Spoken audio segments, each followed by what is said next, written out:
ছোট প্রাণ ছোট ব্যথা, ছোট ছোট দুঃখ কথা নিতান্তই সহজ সরল। সহস্র বিস্মৃতি রাশি প্রত্যহ যেতেছে ভাসি, তারই দু চারটি অশ্রুজল। নাহি বর্ণনার ছোটা, ঘটনার ঘন ঘটা, নাহি তত্ত্ব নাহি উপদেশ। অন্তরে অতৃপ্তি রবে, সাঙ্গ করি মনে হবে, শেষ হইয়া হইল না শেষ।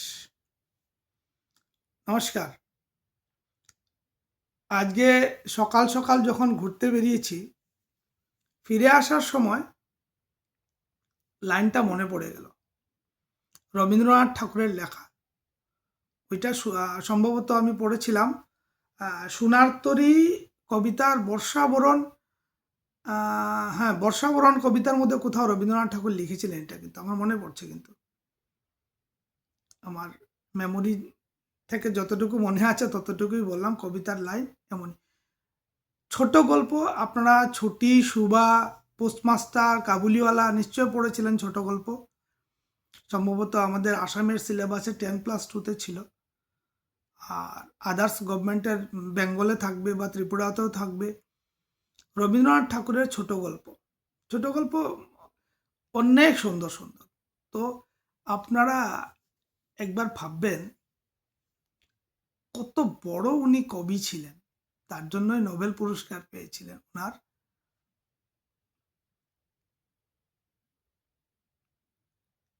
গীতাঞ্জলির জন্য, গীতাঞ্জলি লেখার জন্য।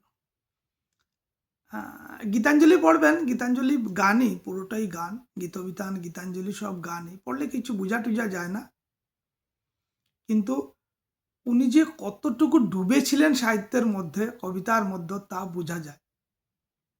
সেটাই বলার ছিল, ডেফিনেশনটা। ছোট প্রাণ ছোট ব্যথা, ছোট ছোট দুঃখ কথা নিতান্তই সহজ সরল।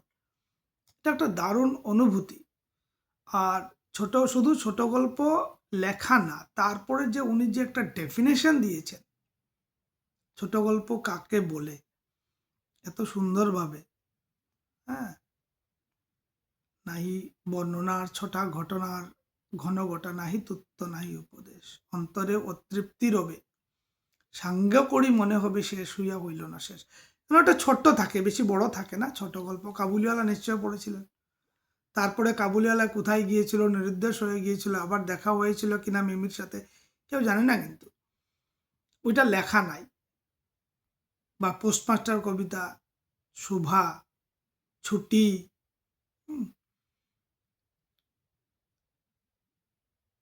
ওইটা মানুষের মনকে নাড়া দেয়। আমরা যখন ছোটবেলা পড়তাম, আমি বারবারই পড়তাম, ওইসব আমার খুব রুচি ছিল। তখন পড়তাম, ভাবতাম তারপরে কি হবে, হোয়াট কামস নেক্সট। এই যে অতৃপ্তি রবে, সাঙ্গ করি মনে হবে, শেষ হইয়া হইল না শেষ। তো সুন্দর ডেফিনেশন, মানে পড়লে ঠিক মানে মন ছুঁয়ে যায়। আজকালকে কি হয়, আজকালকে তো চ্যাট জিপিটি চলে আসছে, অনেক কপাইলট চলে আসছে, ঠিক আছে না, সব চলে আসছে, তার জন্য চলে গেছে। আর আজকালকে লেখাপড়া তো আমি দেখছি, পরীক্ষার যে অবস্থা, ওটা তো কোন বেনেগা করোড়পতি হয়। চাকরিও তাই, চাকরির প্রিপারেশন করা আর কোন বেনেগা করোড়পতির প্রিপারেশন করা অলমোস্ট সেমই হয়ে যায়।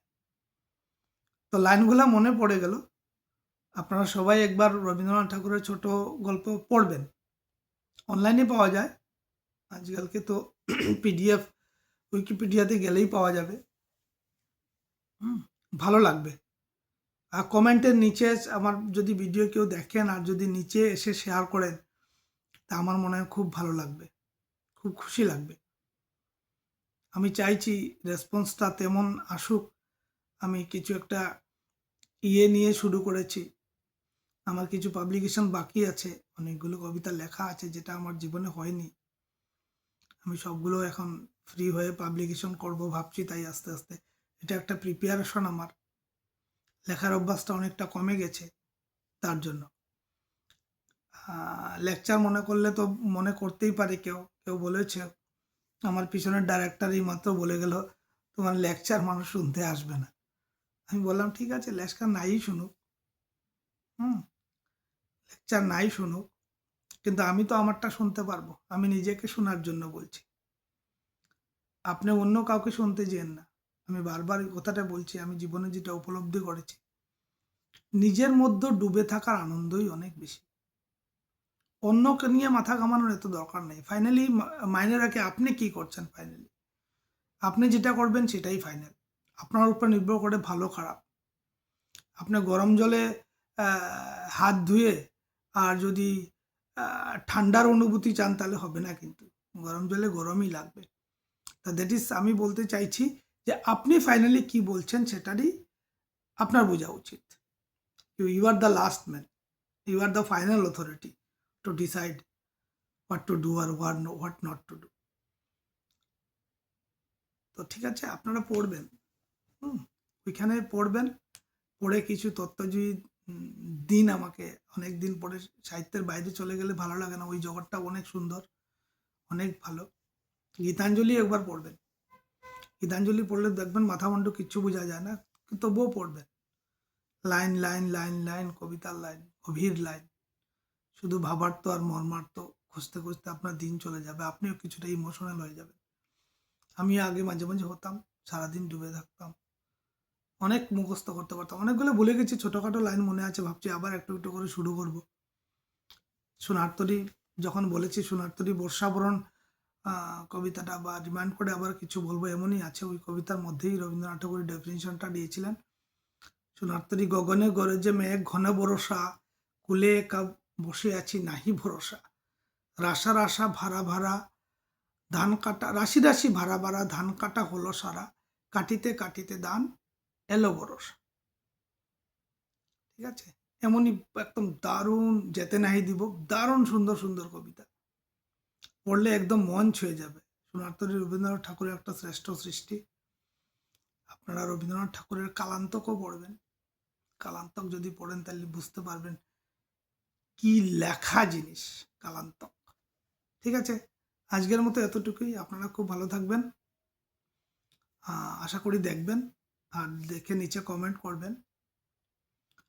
আমি একটু ইন্সপায়ার্ড হব অন্য কিছু বলার জন্য। নিজেকে যেটা যতগুলো জিনিস ভুলে গেছি মনে করার চেষ্টা করছি, রিমাইন্ড করার, রিফ্রেশ করার চেষ্টা করছি। আপনারাও সাথে থাকবেন, পাশে থাকবেন। ভালো লাগলে লাইক শেয়ার করবেন। ঠিক আছে, অনেক অনেক ধন্যবাদ। Bye bye.